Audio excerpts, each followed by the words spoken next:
Seja mais uma vez muito bem-vindo ao nosso canal Reflete e vamos juntos novamente refletir de maneira breve sobre a Palavra de Deus no Evangelho do dia.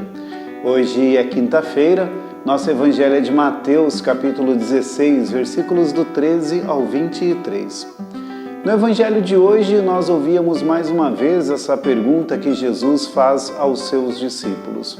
Quem dizem os homens ser o Filho do Homem? Uma pergunta que Jesus faz porque sabia que ainda não haviam compreendido exatamente quem ele era.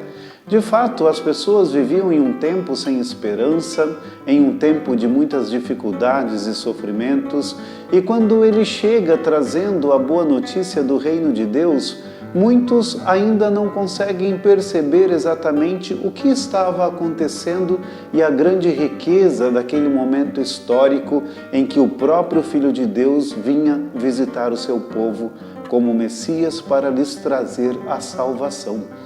Por isso, os discípulos de Jesus relatam que algumas pessoas pensavam que ele fosse João Batista, outros pensavam que fosse Elias, outros pensavam que fosse Jeremias ou algum outro profeta. Pessoas que vieram em nome de Deus, que fizeram a obra de Deus, que realmente agiram e marcaram a vida das pessoas. Por isso que se relembravam destes grandes homens de Deus que já haviam passado. Mas que, como todos nós sabemos, não era nenhum deles o Cristo. E Jesus pergunta, portanto, diretamente aos seus apóstolos: e vós, quem pensais que eu sou?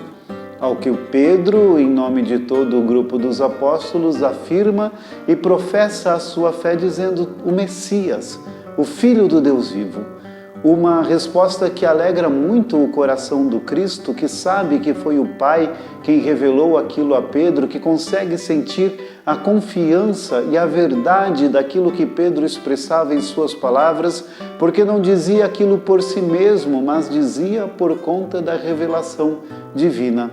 Mas é engraçado também que naquele mesmo momento em que, depois de Pedro ter falado a respeito daquilo que sentiu no seu coração, o mesmo Pedro, diante das explicações de Cristo, que ele deveria ser entregue, deveria sofrer, deveria padecer, morrer, este mesmo Pedro faz a expressão do seu medo de que todas essas coisas acontecessem, pedindo: Deus, não permita que tal coisa aconteça.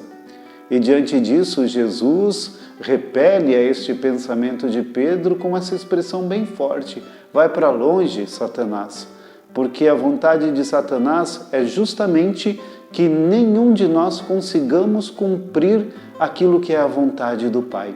Por isso que Jesus o repele desta forma, porque o desejo de Satanás é a divisão, é a morte, e não a vida, e nem a salvação de nenhum de nós.